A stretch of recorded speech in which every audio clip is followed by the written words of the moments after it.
غالب اس شعر میں کہ فریاد اور فغاں جو ہے اس کے ہی ذریعے سے ہوتی ہے، گویا وہی فریاد کی جڑ ہے۔ اب چونکہ نالوں کا ہجوم ہے، بہت زیادہ رونا پیٹنا ہے، اس لیے جو ریشہ دانتوں میں لیا ہے وہ ایک نستان کا نہیں بلکہ سینکڑوں نستانوں کا ہے۔ اب ہم نے آپ کو اس شعر کے جو معنی کر کے دیے ہیں، آپ اس کی روشنی میں ذرا اس شعر کو ایک مرتبہ پھر پڑھیے، مشکل الفاظ کے ساتھ سمجھنے کی کوشش کیجیے، تو ہمیں امید ہے کہ یہ شعر بہت آسانی سے آپ کی سمجھ میں آ جائے گا۔ اب نیست جو ہے وہ نہیں کو کہتے ہیں، یہاں پر انہوں نے بہت سارے نہیں کے لیے غالب نے اس کو استعمال کیا ہے۔ اس کا دوسرا شعر ہے، تکلف برطرف ہے جاں ستاں تر، لطف بدخویاں نگاہ بے حجاب ناز تیغاں تیز اریاں ہے۔ اس میں تکلف آپ جانتے ہیں، کسی بات کو کہنے یا کوئی کام کرنے کے لیے بے دھڑک ہو جائے تو کہتے ہیں کہ اس نے تکلف ایک طرف رکھ دیا، برطرف ایک طرف رکھ دینا یا ختم کر دینا۔ لفظ ہے جاں ستاں تر۔ جاں ستاں تر کا مطلب ہوتا ہے جان لینے میں زیادہ تیز یا بے باک۔ بد خویاں، بد کہتے ہیں برے کو اور خو کہتے ہیں عادت کو، تو یہاں پر غالب نے جمع استعمال کی ہے بد خویاں، تو یہ انہوں نے استعمال کیا ہے یعنی بری عادتوں والے، بری خو والے، یعنی محبوب۔ اب غالب اپنے محبوب کو کیوں برا کہہ رہے ہیں؟ اس کی بہت ساری وجوہات ہیں جو کہ آپ ان کی مختلف غزلوں میں سمجھتے رہے، یعنی محبوب سے ہمیشہ گلا رہتا ہے، محبوب توجہ نہیں کرتا، محبوب عاشق کی طرف دیکھتا نہیں ہے، محبوب غیر لوگوں کو محفل میں بلاتا ہے لیکن غالب کو نہیں بلاتا، یا محبوب جو ان کا رقیب ہے اس سے بہت زیادہ کھل کر ملاقاتیں کرتا ہے۔ یوں چونکہ ساری برائیاں ہیں، اس لیے ان ساری برائیوں کی وجہ سے اس کو بدخو کہا، اور جب بدخویاں کہا تو اس کا مطلب ہے کہ سارے جو محبوب ہوتے ہیں ان کو بھی اس میں انہوں نے لپیٹ لیا۔ یعنی ایک ہوتا تو کہتے ہیں بھئی ہمارا محبوب جو ہے بدخو والا ہے، یعنی بری عادت والا ہے، لیکن جب انہوں نے کہا بدخویاں تو اس کا مطلب یہ ہے کہ وہ جمع کر کے بات کر رہے ہیں، یعنی بری خو والے، بری عادتوں والے، تو ظاہر ہے کہ وہ محبوب ہی کے لیے یہ بات ہو رہی ہے۔ نگاہ بے حجاب، یعنی وہ نظر جس میں پردہ نہ ہو۔ حجاب کہتے ہیں پردے کو، آج کل تو یہ لفظ بہت زیادہ چل رہا ہے اس لیے آپ کو اس کے معنی بھی پتہ ہوں گے، اور نگاہ نظر کو کہتے ہیں، آپ کو پتہ ہے، اور تیغ کہتے ہیں تلوار کو، اور اریاں کہتے ہیں بے لباس کو، یعنی جس نے لباس نہ پہنا ہوا ہو اس کو اریاں کہتے ہیں۔ اب اس شعر میں کیا رہے ہیں؟ کہتے ہیں کہ بھائی سچی بات تو یہ ہے کہ محبوبوں کی مہربانی ان کی لاپرواہی یا ان کے تغافل سے بھی زیادہ جان لیوا ہوتی ہے۔ وہ کیسے؟ کہ جب وہ بے حجاب ہو کر نگاہ ناز ڈالتے ہیں تو سمجھ لینا چاہیے کہ تلوار میدان سے نکل آئی اور چلنے لگی۔ یعنی محبوب اگر لاپرواہ ہو، عاشق کے ساتھ بات ہی نہ کرے، تو یہ یقیناً ایک ایسی بات ہے کہ جس سے عاشق کی جان جا سکتی ہے۔ لیکن وہ یہ کہتے ہیں کہ اگر محبوب مہربان ہو جائے اور پیار بھری نظروں سے دیکھنے لگے اور اپنی نظروں کی تلوار چلانے لگے تو تب بھی عاشق بیچارے کا بچنا بہت ہی مشکل ہو جاتا ہے۔ یعنی یہ پھر جاں جو ہے وہ جاں ستاں تر ہو جاتی ہے، یعنی یہ زیادہ بے باک ہو جاتی ہے کہ وہ جب وہ بے حجاب ہو کر، یعنی جب وہ پردے سے باہر نکلتا ہے اور اپنے عاشق کو دیکھتا ہے تو پھر یہ ایسا ہوتا ہے کہ جیسے کوئی تلوار جو ہے وہ میان میں سے نکل آئی ہے اور وہ چل رہی ہے۔ مطلب یہ کہ عاشق جو ہے ان کو بدخو اس لیے انہوں نے کہا، معشوق کو معذرت چاہتے ہیں، اس لیے بدخو کہا، بری عادتوں والا کہا کہ اگر وہ مہربان نہ ہو تب بھی مصیبت ہے، عاشق کی جان خطرے میں رہتی ہے، لیکن فرماتے ہیں کہ جب وہ مہربان ہو جائے اور آپ کو پیار بھری یا لگاوٹ بھری نظروں سے دیکھنے لگے تو وہ معاملہ ستاں تر ہو جاتا ہے، یعنی وہ جان لینے میں پھر تو کوئی شک اور شبہ باقی نہیں ہے۔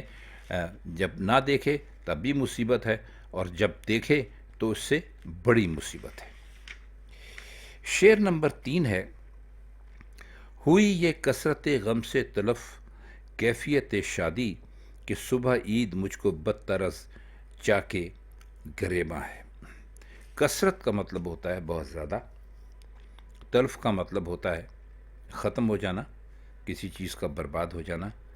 کیفیت کا مطلب ہوتا ہے حال۔ شادی کا مطلب یہاں پر وہ والی شادی نہیں ہے جس سے میں اور آپ واقف ہیں، یہ شادی ہے خوشی کے معنوں میں اس کو استعمال کیا گیا۔ وہ شادی بھی اگر آپ دیکھیں جس کو میرج کہتے ہیں، وہ بھی ایک خوشی کا موقع ہوتا ہے، اس لیے اس کو شادی کا نام دے دیا گیا ہے۔ صبح عید یعنی عید کی صبح، اور بدتر بہت برا، اور چاکے گریباں یعنی گریبان کا پھاڑ لینا یا گریبان کا پھٹ جانا۔ تو فرماتے ہیں کہ غم کی اتنی کثرت تھی، یعنی غم اتنے زیادہ تھے کہ میری خوشی کی پوری کیفیت برباد ہو گئی، اور یہاں تک کہ عید کی صبح میں میرے لیے گریبان تار تار ہو گیا۔ یعنی عید کی صبح آپ جانتے ہیں کہ خوشی کی صبح ہوتی ہے، ایک نیا دن شروع ہو رہا ہوتا ہے، خوشی کا دن سمجھا جاتا ہے۔ تو فرماتے یہ ہیں کہ میرے لیے تو یہ جو خوشی کا دن ہے عید کا، اس لیے ایسا ہو گیا جیسے کوئی اپنا گریبان تار تار کر لے۔ یعنی گریبان جب آدمی تار تار کرتا ہے تو ظاہر ہے کہ وہ ایک غم میں، ایک پریشانی میں کرتا ہے، عید کے موقع پر تو نہیں کرتا۔ لیکن وہ فرماتے یہ ہیں کہ میرے پاس تو اتنے غم ہیں کہ میرے پاس خوشی منانے کا کوئی جواز ہی نہیں ہے، خوشی منانے کا کوئی سلسلہ ہی نہیں ہے، کہ میرے لیے تو ایسا ہے کہ عید کی صبح بھی ہو تو وہ ایسی ہے کہ جیسے کوئی اپنا گریبان جو ہے نا اس کو پھاڑ لے۔ اب ظاہر ہے کہ گریبان کو کوئی پریشان آدمی پھاڑ سکتا ہے، عاشق پھاڑ سکتا ہے، دیوانہ پھاڑ سکتا ہے، محبوب نہیں ملا تو پھاڑ سکتا ہے۔ تو شعر میں صرف کہنے کا ان کے مقصد یہ نہیں ہے کہ صرف انہوں نے کسی عاشق کے لیے یہ شعر کہا ہے، ان کے شعر کہنے کا مطلب یہ ہے ایک ایسے آدمی کی تصویر کھینچ رہے ہیں کہ جو بیچارہ غموں سے اتنا مارا ہوا ہوتا ہے کہ اگر اس کو کوئی خوشی کی خبر دے بھی دی جائے تو بھی اس کے پاس غموں کی اتنی بھیڑ ہوتی ہے کہ ایک نہ صحیح تو دوسرا غم کھڑا ہوتا ہے، دوسرا نہ صحیح تو تیسرا کھڑا ہوتا ہے۔ تو کہتے ہیں کہ وہ اس کی حالت بالکل ویسے ہی ہوتی ہے کہ جیسے عید کے دن بجائے خوش ہونے کے کوئی آدمی اپنا گریبان پھاڑنا شروع کر دے۔ اچھا شعر ہے۔ اس کا چوتھا شعر ہے اس غزل کا: دل و دی نقد لا ساقی سے گر سودا کیا چاہے، کہ اس بازار میں ساغر متائے دستے گرداں ہے۔ دل اور دین، دل کا مطلب آپ کو پتہ ہے، دین کہتے ہیں ایمان کو، اس میں کوئی ایسے خاص مشکل الفاظ نہیں ہیں۔ اور جو نقد جو چیز ہوتی ہے وہ کہتے ہیں یہاں پر اس کا مطلب ہے جو ایک دم بک جائے۔ ساقی شراب پلانے والے مرد کو کہتے ہیں یا عورت کو کہتے ہیں۔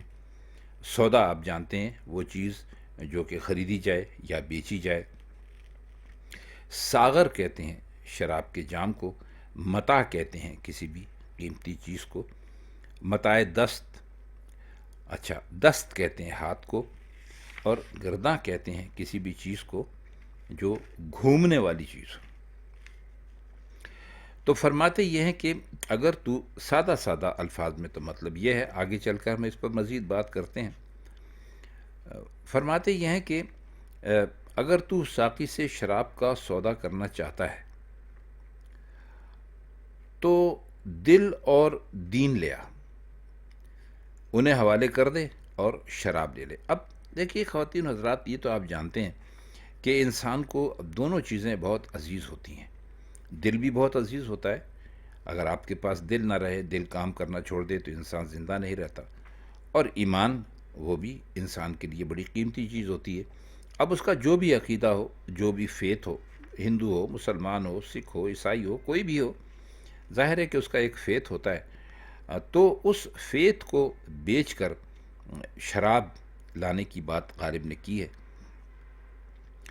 تو کہتے ہیں کہ ایسا نہیں ہے کہ اس سے آپ کو مل جائے گا۔ اگر آپ یہ چاہتے ہیں کہ بھائی آپ کو شراب کا پیالہ دل اور دین دینے سے مل جائے، تو دن جو ایک ایسی چیز ہے، شراب کا پیالہ کہتے ہیں کہ ایک ایسی چیز ہے جو نقد قیمت دیکھ کر خریدا جاتا ہے۔ اب اس کے دو معنی ہو سکتے ہیں۔ ایک معنی تو اس کا یہ ہے کہ بھئی کوئی آدمی گیا اور اس نے کہا کہ بھئی میں آج سے بے ایمان ہو گیا، میں نے اپنا ایمان چھوڑ دیا اور میں دل بھی میرا آپ کا ہو گیا، یعنی میں نے اپنا آپ پورے کا پورا آپ کو سونپ دیا، آپ کے حوالے کر دیا، تو اس کے بدلے مجھے شراب دے دیجئے۔ اور دوسری چیز جو ہے وہ یہ بھی ہو سکتا ہے کہ وہ کہتے ہیں کہ آپ کا دل اور آپ کا جو دین ہے اس کی کوئی قیمت نہیں ہے۔ اگر آپ کو دنیا کے بازار میں جا کر شراب خریدنی ہے تو پھر آپ کو اس کے لیے نقد قیمت دی جائے گی۔ نقد قیمت روپیہ، پیسہ، اشرفی، ڈالرز، پاؤنڈ، کچھ بھی ہو سکتی ہے۔ تو وہ یہ کہتے ہیں غالب، اصل میں ان کے کہنے کا مطلب یہ ہے کہ اگر آپ کو شراب کی لت پڑی ہوئی ہے، آپ شراب پینا چاہتے ہیں، تو آپ بعض اوقات اس حد تک آ جاتے ہیں کہ آپ اپنا دل بھی دینے کو تیار ہو جاتے ہیں اور اپنا ایمان بیچنے کے لیے بھی تیار ہو جاتے ہیں۔ تو وہ یعنی اس میں کوئی غالب نے آپ کو تلقین نہیں کی، وہ آپ سے یہ نہیں کہہ رہے ہیں کہ آپ بھی ایسا ہی کیجئے، وہ بتا یہ رہے ہیں اصل میں اگر چند لفظوں میں آپ یہ سمجھیں، اس زمانے میں شاید شراب کے لیے لوگ یہ بات کرتے ہیں، ہمارے زمانے میں بے شمار قسم کی ایسی نشہ لانے والی چیزیں، ڈرگس وغیرہ موجود ہیں جن کو ہم یہ کہہ سکتے ہیں۔ تو کہہ وہ یہ رہے ہیں کہ آپ کسی بھی نشے کا خود کو اس حد تک عادی نہ بنائیے کہ اس کے لیے آپ کو اپنا آپ کسی کے حوالے کرنا پڑے، یعنی آپ اس کے غلام بنیں، اور غلام یہاں تک بنیں کہ آپ اپنا ایمان تک چھوڑ دیں۔ اس کا اگلا شعر ہے: غم آغوش بلا میں پرورش دیتا ہے عاشق کو، چراغ روشن اپنا قلزم سر کا مرجاں ہے۔ اب اس میں آپ نے دیکھا ہوگا کہ جو مشکل لفظ شاید آپ کو، پرورش تو آپ جانتے ہیں کسے کہتے ہیں، آغوش کہتے ہیں کسی کو اپنی باہوں میں لے لینے کا، اور آغوش بلا کا یہ ہے، کا مطلب یہ ہے کہ جو کہ بلا کی آغوش میں، مصیبت کی آغوش میں پرورش پائی ہو جس نے، تو اس کو کہتے ہیں، تو کہتے ہیں کہ وہ عاشق ہے۔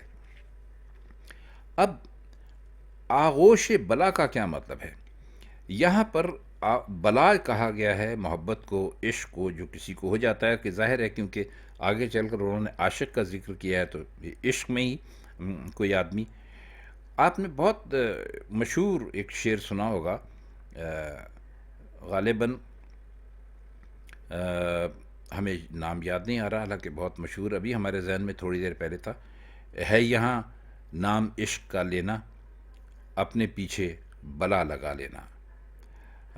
ابھی ہمیں یاد آ جاتا ہے تو ہم آپ کو بتا دیتے ہیں۔ تو کہتے یہ ہیں کہ جو عشق ہوتا ہے یہ ایک بلا کی طرح ہوتا ہے، اور عاشق اسی کے اندر پلتا ہے، یعنی وہ آغوش بلا میں پلتا ہے، کیونکہ عاشق کا جو غم ہوتا ہے وہ آغوش بلا میں پلتا ہے، کیونکہ چراغ روشن اپنا قلزم سرسر کا مرجاں ہے۔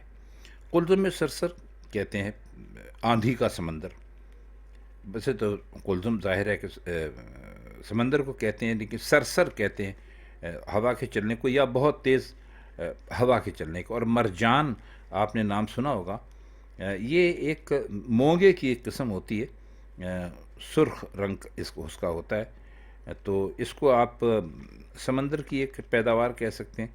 اور سمندروں میں یہ جب ملتی ہے تو یہ ایک نہیں ہوتے بلکہ شاخ در شاخ دور دور تک سمندر میں پھیل جاتا ہے، اور یہ اس کا جو پتھر ہوتا ہے وہ بہت قیمتی سمجھا جاتا ہے۔ یہ ہمیشہ سے انسان نے مرجان کو ایک بہت ہی قیمتی پتھر سمجھا، اور ہوتا بھی ہے۔ تو غالب جو ہیں اس شعر میں کہنا کیا چاہتے ہیں؟ کہتے ہیں کہ جیسے ابھی ہم نے آپ کو بتایا کہ غم عاشق کی پرورش بلا کی گود میں کرتا ہے، یعنی ہر طرف سے بلاؤں کے طوفان اٹھتے ہیں اور ان میں عاشق کی پرورش ہوتی ہے۔ اس کی مثال آپ یوں بھی سمجھ سکتے ہیں کہ اگر آندھی کسی سمندر میں فرض کر لیجئے آئے، تو اس سمندر میں ہمارا روشن دیا مونگے کی حیثیت رکھتا ہے، مرجان کی۔ کہنا یہ چاہتے ہیں کہ آندھی کتنی ہی زوردار ہو، وہ ہمارا چراغ نہیں بجھا سکتی۔ ہماری فطرت میں ہی یہ ہے کہ بلاؤں میں پرورش پاتے ہیں۔ اب اس شعر کو بھی آپ صرف ایک عاشق اور معشوق تک ہی اس کو محدود نہ رکھیے۔ مرزا غالب کے کہتے ہیں کہ کلام کا ہر ایک ان کے شعر کے 5 7 7 8 8 مطالب ہوتے ہیں، تو اکثر لوگ ان کے یہ شعر سمجھ کے سن کے یہی سمجھتے ہیں کہ غالب ایک عام شاعر کی طرح تھے، جنہوں نے کہ عاشقی کی ساری زندگی معشوقوں کے پیچھے بھاگتے رہے، جبکہ ایسا ہوتا نہیں ہے۔ شاعر لوگ جو ہوتے ہیں وہ دنیا کا مشاہدہ کرتے ہیں، مطالعہ کرتے ہیں، دنیا کے لوگوں سے ملتے ہیں، اور جو لوگوں پر اکثر و بیشتر گزرتی ہے اس کو اپنے اشعار میں بند کر دیتے ہیں، نظم کر دیتے ہیں۔ تو اسی طرح غالب بھی اصل میں یہ کہنا چاہتے ہیں کہ انسان کو حوصلہ رکھنا چاہیے، ہمت رکھنی چاہیے، کیونکہ اس کے دل میں اس کی آرزو کا یا اس کی ہمت کا جو دیا جلتا ہے، وہ بہت ساری غم کی آندھیاں بھی اس کو اس طرح ختم نہیں کر سکتی، جیسے کہ سمندر کے اندر وہ پڑا ہوا جو مونگا ہوتا ہے وہ سمندر کی تاریکی میں بھی چمکتا رہتا ہے۔ ابھی ہم نے آپ کو ایک شعر سنایا تھا، ہے یہاں نام عشق کا لینا، اپنے پیچھے بلا لگا لینا، تو ہمیں یاد آ گیا کہ یہ شعر ہے داغ دہلوی کا۔ تو خواتین و حضرات، بس آج کے لیے اتنا ہی۔ یہ 5 اشعار پر مشتمل غزل تھی، جس کی ہم نے پوری کی پوری تشریح یوں کر دی کہ آپ لوگ کہتے ہیں کہ ایک ہی مرتبہ ختم کرنے کی کوشش کیا کیجیے، حالانکہ اس سے ویڈیو لمبی ہو جاتی ہے، اور ویڈیو لمبی ہوتی ہے تو ہمارے دوست دیکھتے نہیں ہیں۔ بہرحال ہم سے جو بھی آپ کے لیے بہتر بن پڑتا ہے وہ ہم کرنے کی کوشش کرتے ہیں۔ تو آج کے لیے بس اتنا ہی۔ آپ سے انشاءاللہ غالب کی کسی اور غزل کے ساتھ کسی اور محفل میں پھر ملاقات ہوگی۔ تب تک کے لیے ہم چاہتے ہیں آپ سے اجازت۔ خدا حافظ۔